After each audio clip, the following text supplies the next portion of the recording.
In the name of God, the most merciful, the most beneficent, Your Majesties, Your Royal Highnesses, distinguished members of the Norwegian Nobel Committee, dear sisters and brothers, today is a day of great happiness for me. I'm humbled that the Nobel Committee has selected me for this precious award. Thank you to everyone for your continued support and love. Thank you for the letters and cards that I still receive from all around the world. Your kind and encouraging words strengthens and inspires me.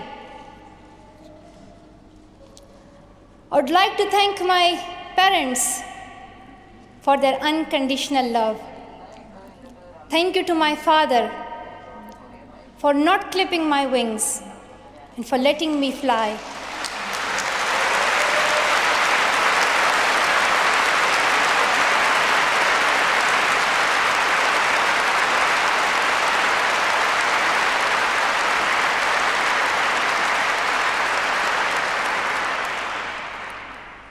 Thank you to my mother for inspiring me to be patient and to always speak the truth, which we strongly believe is the true message of Islam. And also, thank you to all my wonderful teachers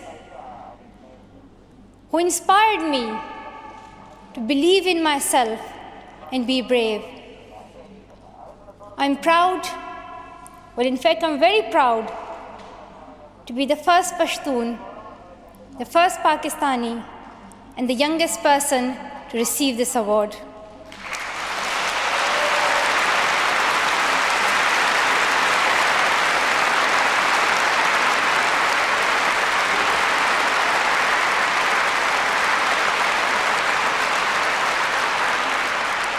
Along with that, I'm pretty certain that I'm also the first recipient of the Nobel Peace Prize who still fights with her younger brothers. I want there to be peace everywhere, but my brothers and I are still working on that.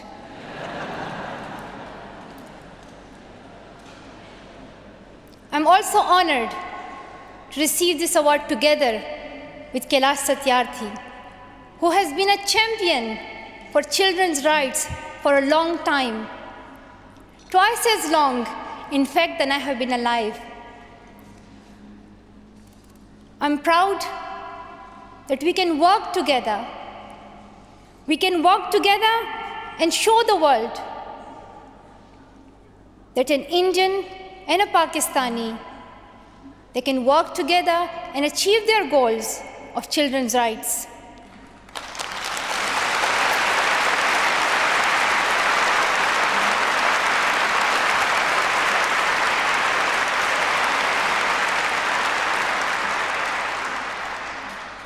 Dear brothers and sisters, I was named after the inspirational Malala of Maiwand, who is the Pashtun Joan of Arc. The word Malala means grief-stricken, sad. But in order to lend some happiness to it, my grandfather would always call me Malala, the happiest girl in the world. And today, I'm very happy that we are together fighting for an important cause. This award is not just for me.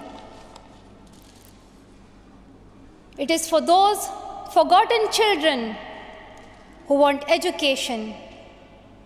It is for those frightened children who want peace. It is for those voiceless children who want change. I'm here to stand up for their rights, to raise their voice. It is not time to pity them. It is not time to pity them. It is time to take action. So it becomes the last time. The last time. So it becomes the last time that we see a child deprived of education.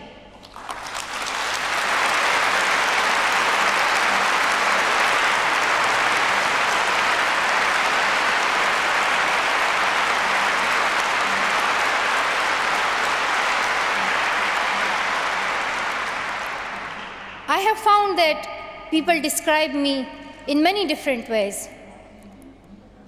Some people call me the girl who was shot by the Taliban, and some the girl who fought for her rights. Some people call me a Nobel laureate now.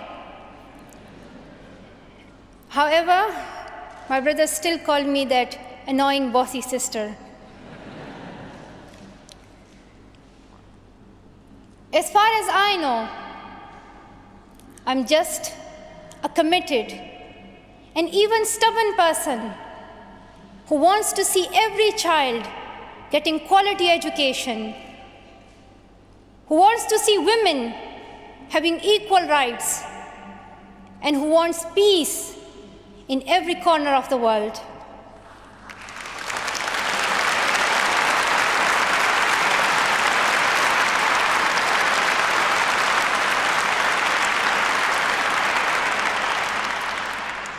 Education is one of the blessings of life and one of its necessities. That has been my experience during the 17 years of my life. In my paradise home, Swat, I always loved learning and discovering new things. I remember when my friends and I would decorate our hands with henna on special occasions. And instead of drawing flowers and patrons, we would paint our hands with mathematical formulas and equations. We had a thirst for education. We had a thirst for education because our future was right there in that classroom. We would sit and learn and read together. We loved to wear neat and tidy school uniforms. And we would sit there with big dreams in our eyes. We wanted to make our parents proud and prove that we could also excel in our studies and achieve those goals which some people think only boys can. But things did not remain the same. When I was in Swat, which was a place of tourism and beauty, suddenly changed into a place of terrorism. I was just 10 that more than 400 schools were destroyed. Women were flogged. People were killed. And our beautiful dreams turned into nightmares. Education went from being a right to being a crime. Girls were stopped from going to school. We could not just stand by and see those injustices of the terrorists, denying our rights, ruthlessly killing people, and misusing the name of Islam. We decided to raise our voice and tell them, have you not learned that in the Holy Quran Allah says, if you kill one person, it is as if you kill the whole humanity? Do you not know that Muhammad, peace be upon him, the Prophet of mercy, he says, do not harm yourself or others. And do you not know that the very first word of the Holy Quran is the word Iqra, which means read? The terrorists tried to stop us and attacked me and my friends who are here today on our school bus in 2012. But neither their ideas nor their bullets could win. We survived. And since that day, our voices have grown louder and louder.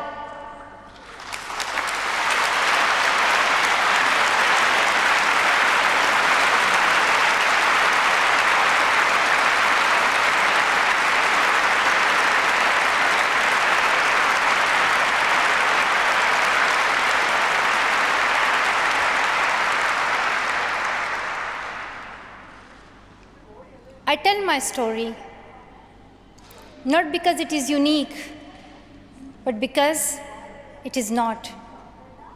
It is the story of many girls. Today, I tell their stories too. I have brought with me some of my sisters from Pakistan, from Nigeria, and from Syria who share this story. My brave sisters, Shazia and Kainat, who were also shot that day on our school bus. But they have not stopped learning. And my brave sister, Kainat Somro, who went through severe abuse and extreme violence. Even her brother was killed, but she did not succumb.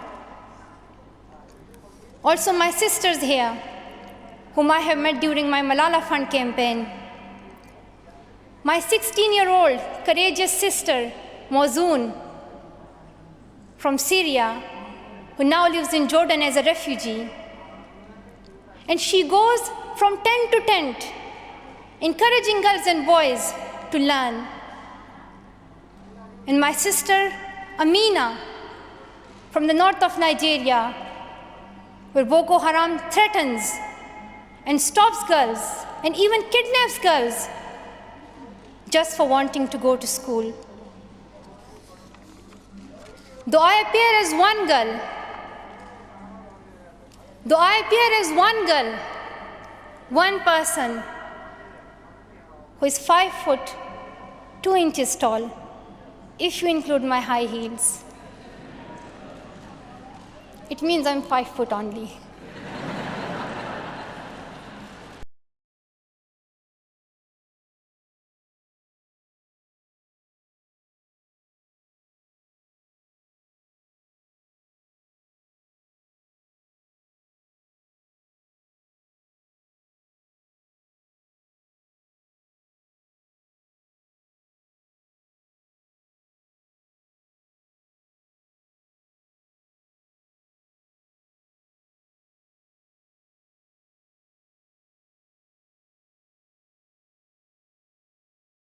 Girls.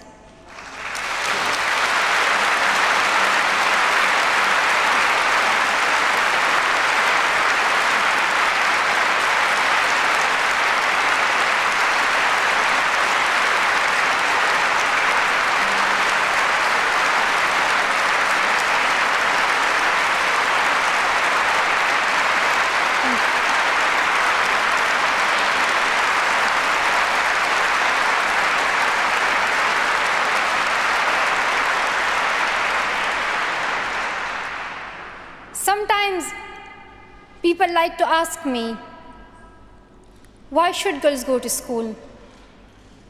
Why is it important for them? But I think the more important question is, why shouldn't they? Why shouldn't they have this right to go to school? Dear brothers and sisters, today, in half of the world, we see rapid progress and development. However, there are many countries where millions still suffer from the very old problems of war, poverty, and injustice. We still see conflicts in which innocent people lose their lives and children become orphans We see many people becoming refugees in Syria, Gaza, and Iraq. In Afghanistan, we see families being killed in suicide attacks and bomb blasts. Many children in Africa do not have access to education because of poverty.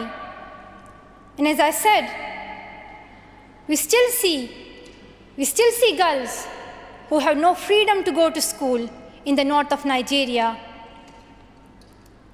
Many children in countries like Pakistan and India, as Kailash Satyarthi mentioned, many children, especially in India and Pakistan, are deprived of their right to education because of social taboos, or they have been forced into child marriage or into child labor. One of my very good school friends, the same age as me, who has always been bold and confident girl, dreamed of becoming a doctor. But her dream remained a dream. At the age of 12, she was forced to get married. And then soon, she had a son. She had a child when she herself was a child, only 14. I know that she could have been a very good doctor, but she couldn't because she was a girl. Her story is why I dedicate the Nobel Peace Prize money to the Malala Fund to help give girls quality education everywhere, anywhere in the world, and to raise their voices. The first place this funding will go to is where my heart is, to build schools in Pakistan, especially in my home of Swat and Shangla.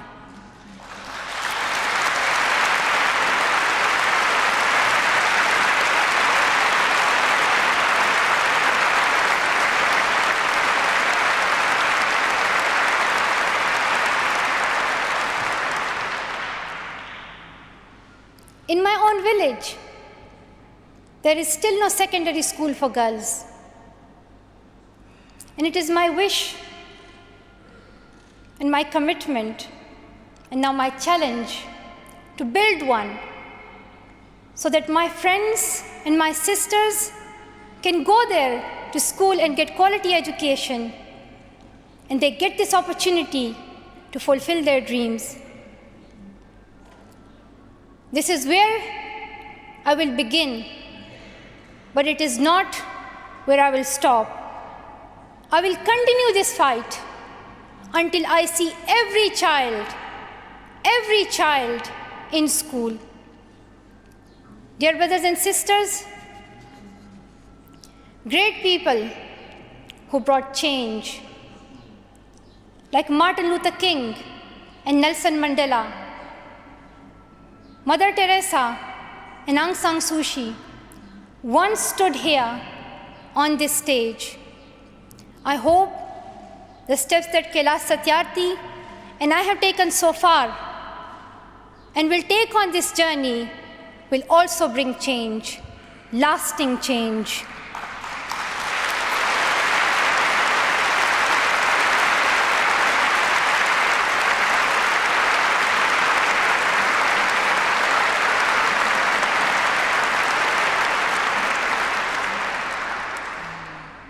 My great hope is that this will be the last time.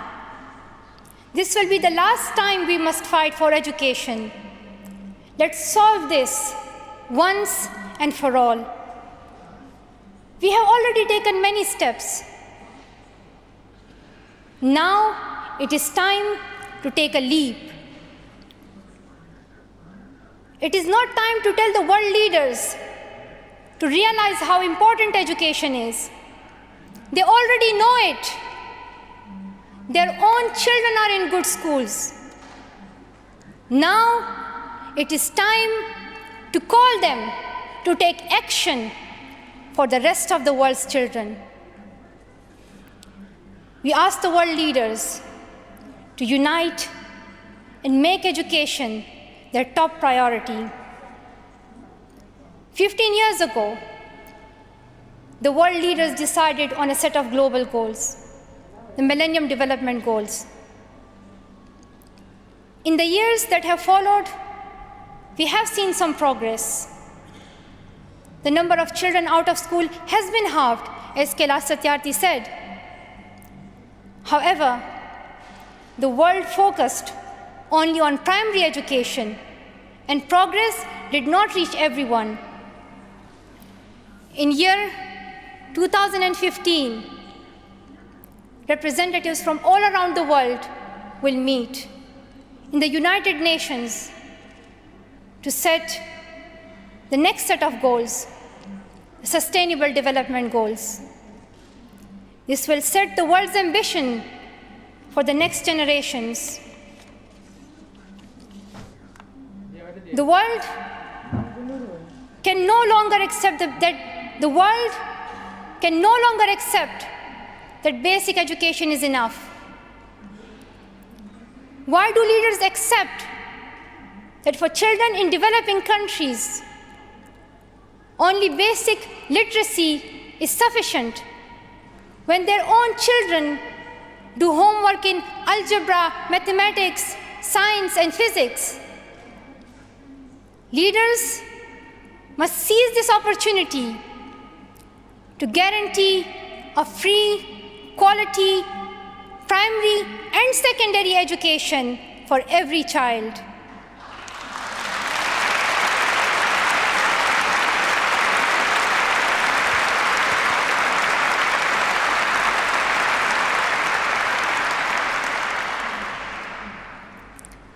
Some will say this is impractical, or too expensive, or too hard, or maybe even impossible. But it is time the world thinks bigger. Dear sisters and brothers,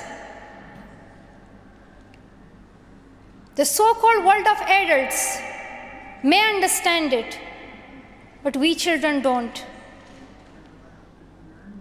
Why is it that countries which we call strong are so powerful in creating wars, but are so weak in bringing peace? Why is it?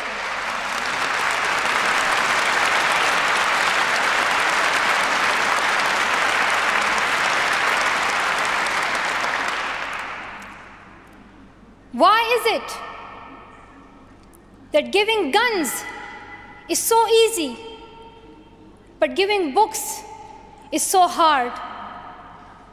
Why is it? Why is it that making tanks is so easy, but building schools is so hard? We are living in the modern age, and we believe that nothing is impossible. We have reached the moon 45 years ago, and maybe we'll soon land on Mars.